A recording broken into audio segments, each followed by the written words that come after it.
안녕하세요. 오늘도 사연살롱을 찾아주셔서 감사합니다. 저는 서울 외곽에서 개인 카페를 운영 중인 30대 중반의 자영업자입니다. 옛 속담에 가는 말이 고와야 오는 말이 곱다란 말이 있잖아요. 하지만 살아보니 세상이 꼭 그렇게 따박따박하진 않더라고요. 어렸을 때 저는 나쁜 사람은 무조건 벌을 받고 착한 사람은 보상을 받는다. 이 말을 정말 미련하리만치 믿은 답답이었어요. 대학에 입학하자마자 카페 아르바이트를 오랫동안 했어요. 제 꿈이 어릴 때부터 개인 카페를 차리는 것이었거든요. 하지만 저희 집 형편이 그렇게 넉넉한 편이 아니었기 때문에 진작에 포기했죠. 아르바이트에서 어느 세월에 돈 모아 창업하겠어요. 차라리 안정적인 직장에 들어가서 먼저 목돈을 만들고자 했어요. 그래서 졸업하고 작은 회사에 취직했어요. 벌이가 같은 업종에 비해 센 편이었지만 그만큼 몸이 고단했죠. 그리고 회사의 옆부서 언니의 소개로 남편을 만났습니다. 그 언니는 워낙 발이 넓어서 커플 메이커라 소문이 난 사람이었어요. 소개팅 자리를 잔뜩 기대하고 나갔어요. 연애를 많이 해본 편도 아니었고 소개팅은 태어나 처음이었거든요. 하지만 남편의 첫 인상은 그리 좋은 편이 아니었어요.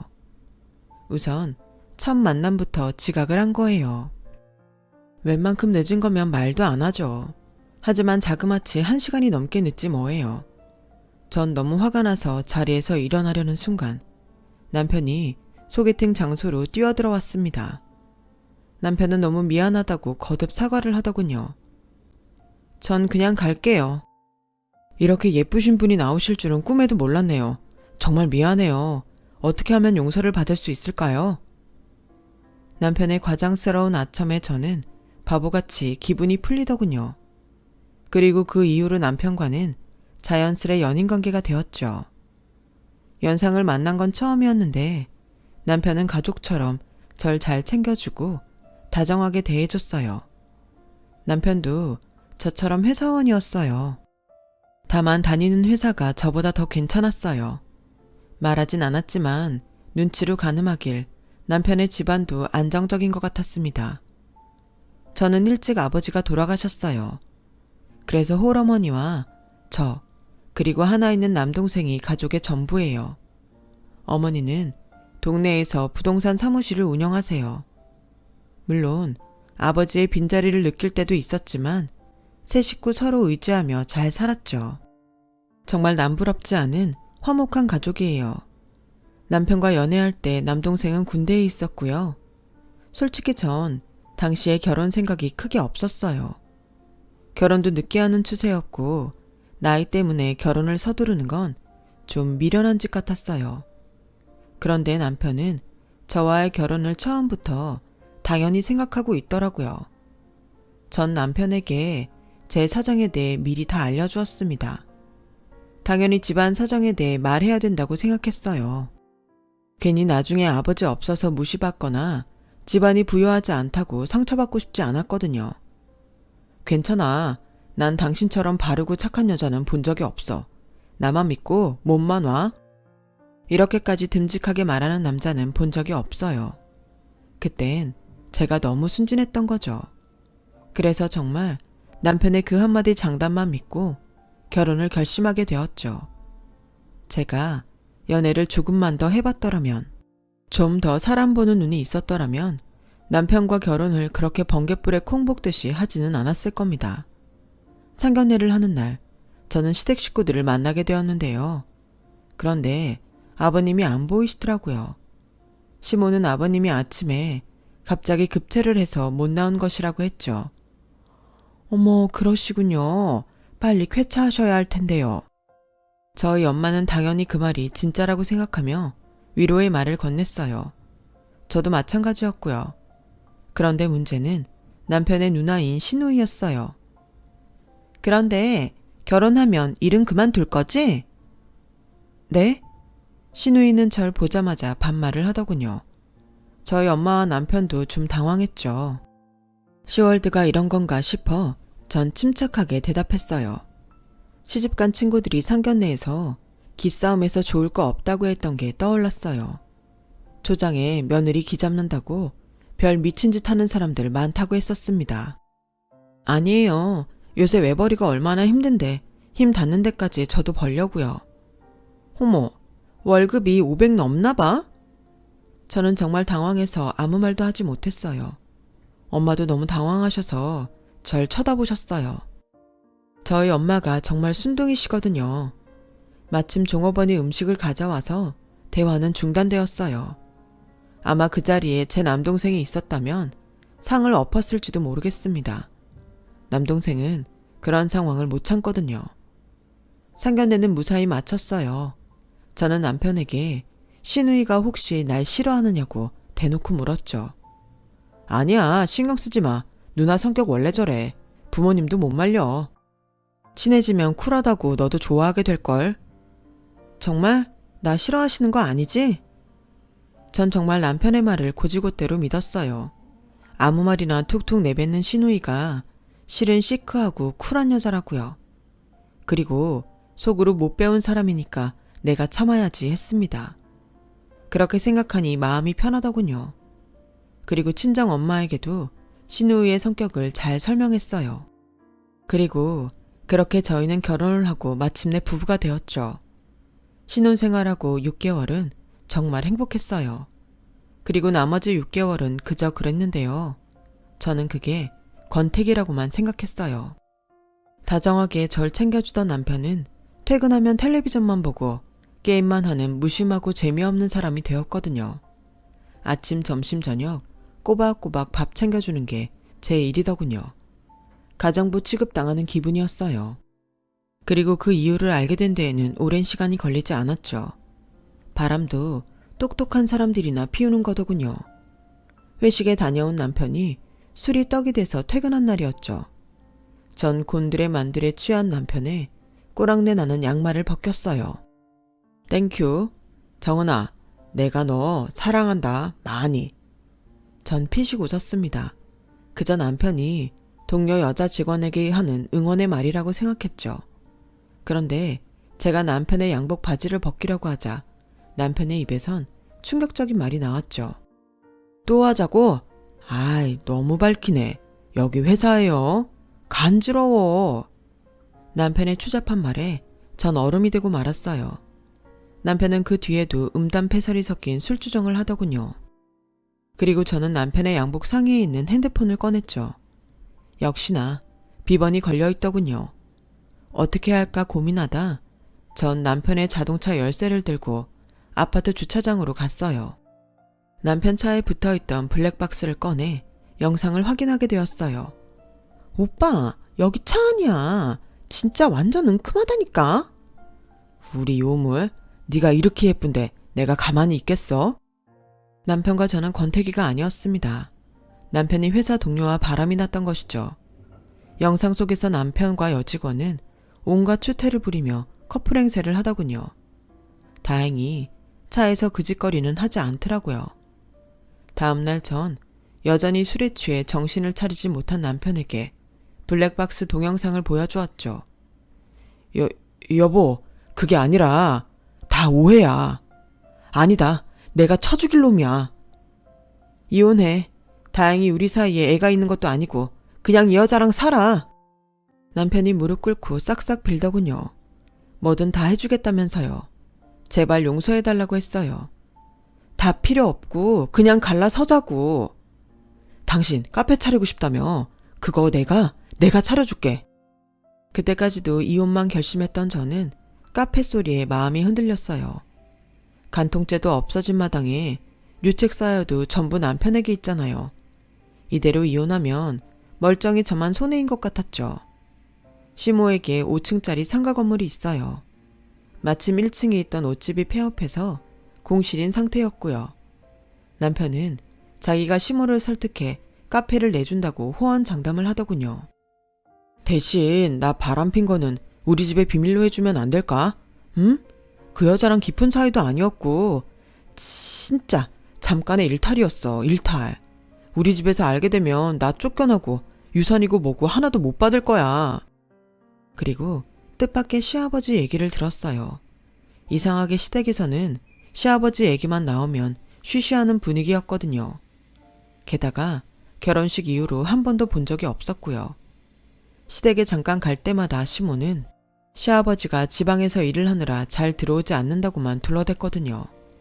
그리고 바보 같은 전 그걸 고지고대로 믿었고요.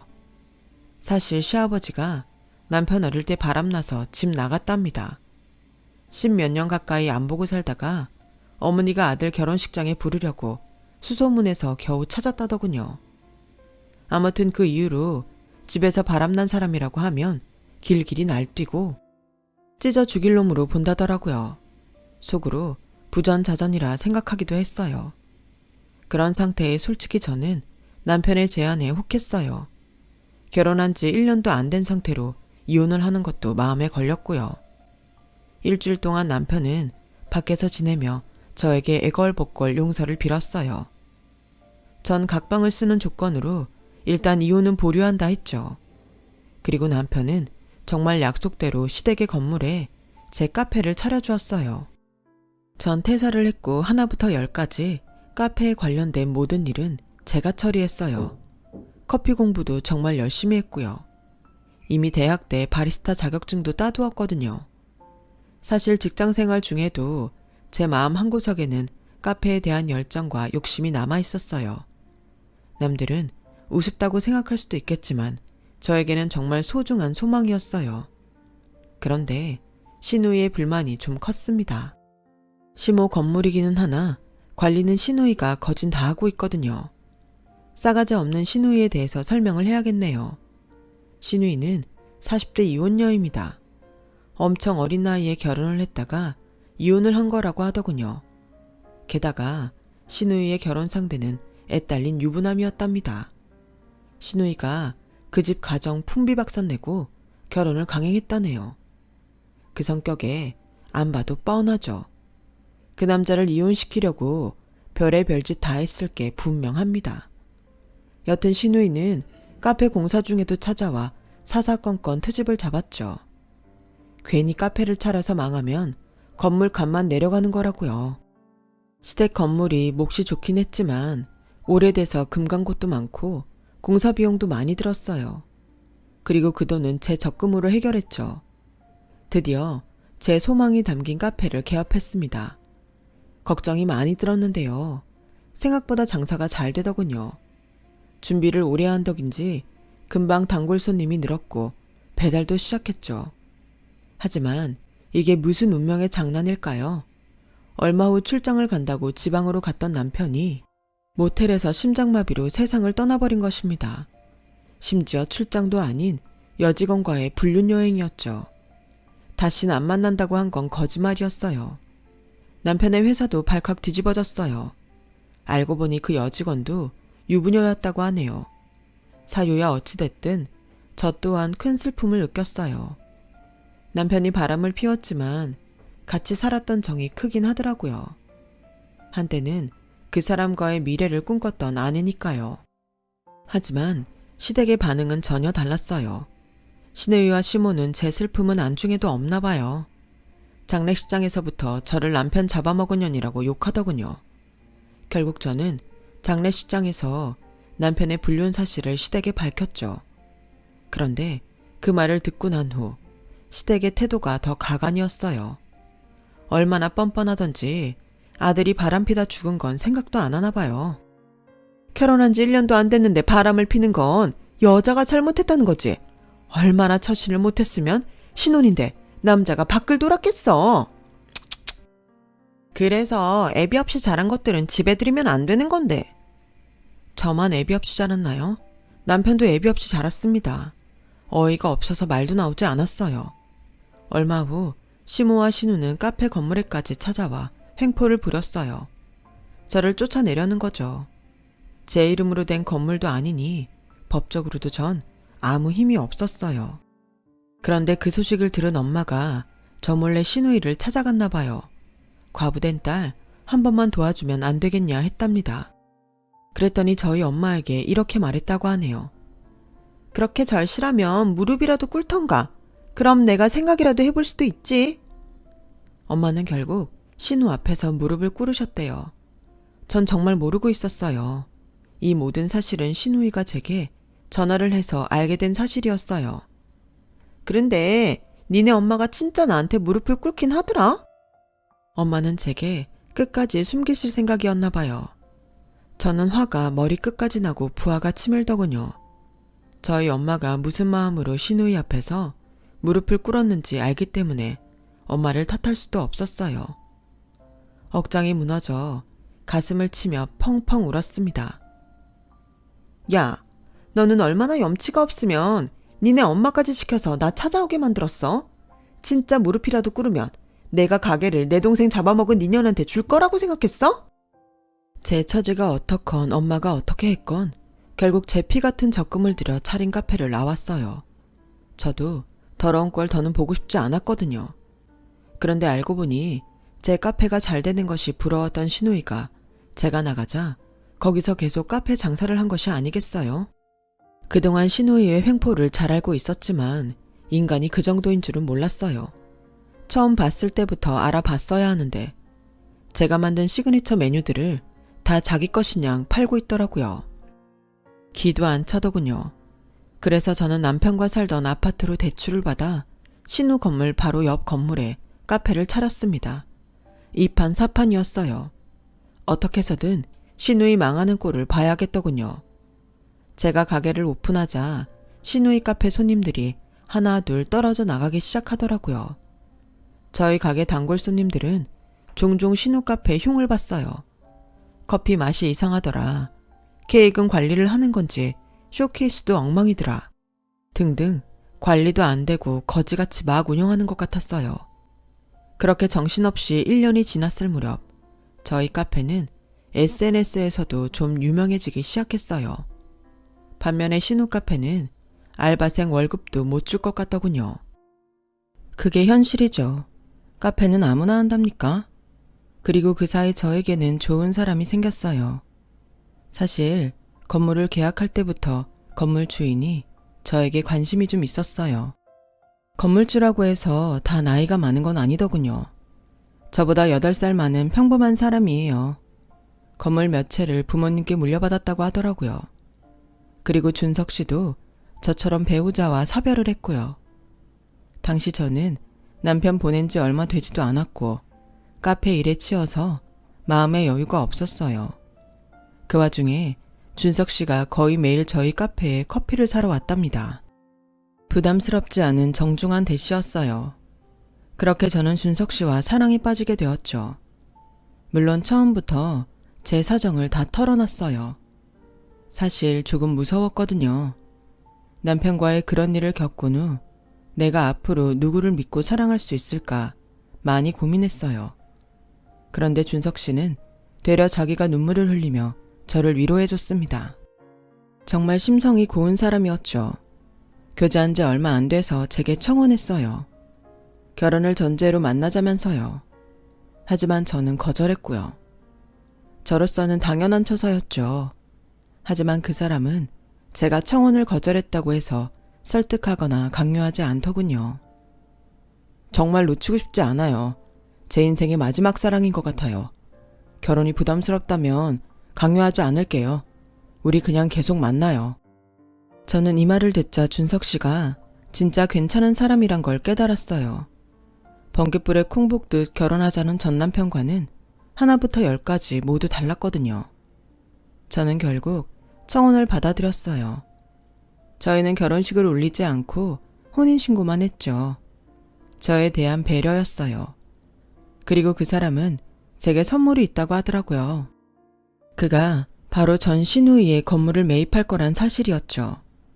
거의 경매로 넘어가기 일보 직전이라고 했어요. 놀랍기도 하고 의아했죠.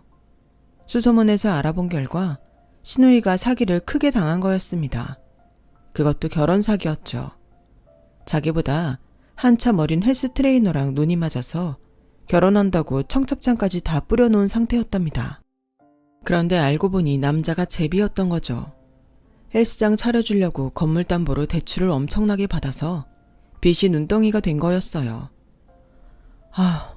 멍청한 거 알았지만 그 정도일 줄은 몰랐어요. 얼마나 멍청해 보였으면 제비가 접근을 했답니까? 저는 이미 프랜차이즈를 몇 군데 낼 준비 중이었고 대출을 받아서 신우이의 건물을 그 사람과 같이 매입할 준비를 끝냈어요. 결국 제가 소망하던 일이 이루어진 순간인 거죠. 그런데 며칠 후 신우가 준석 씨에게 찾아왔어요. 부동산 중개인에게 진상을 부려 번호를 알아냈다더군요. 제 존재는 전혀 모르는 것 같았고요. 준석 씨는 사무실에 찾아온 신우를 보고 저에게 바로 연락을 했어요.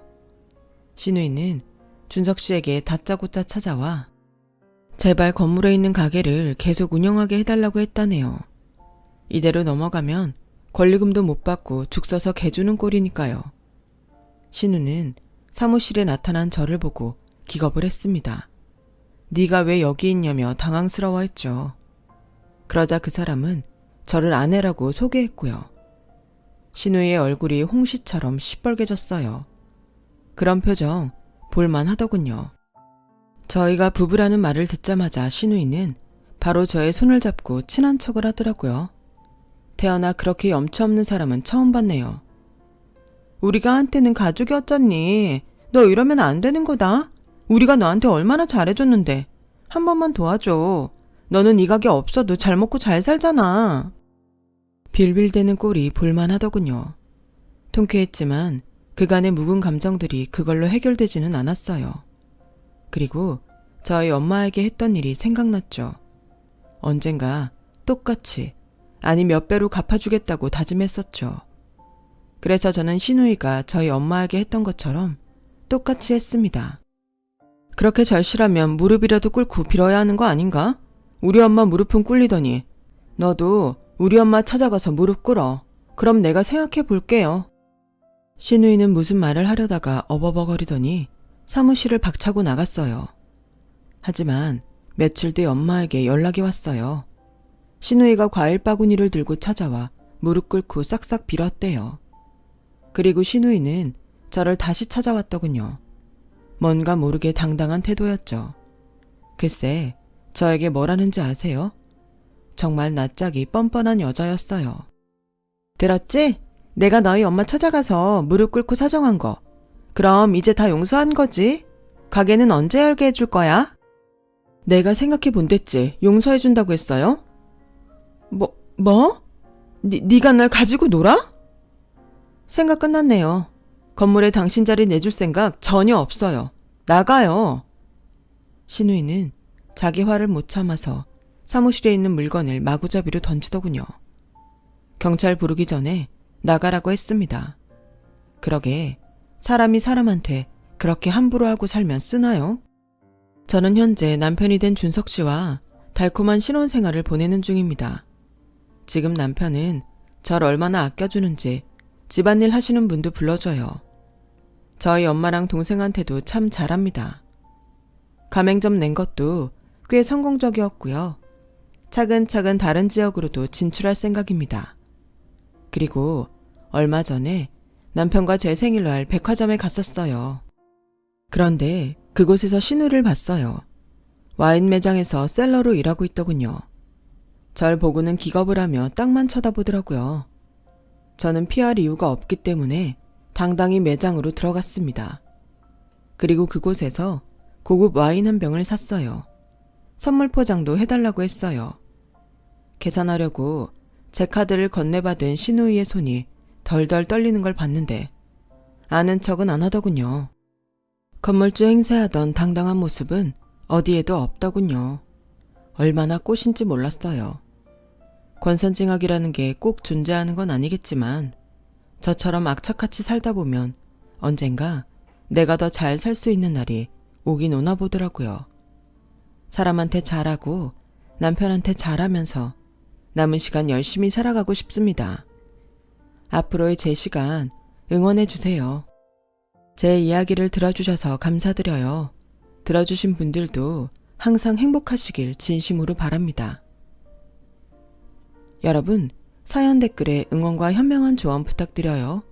좋아요와 구독은 저에게 큰 힘이 됩니다. 오늘도 좋은 일 가득하세요.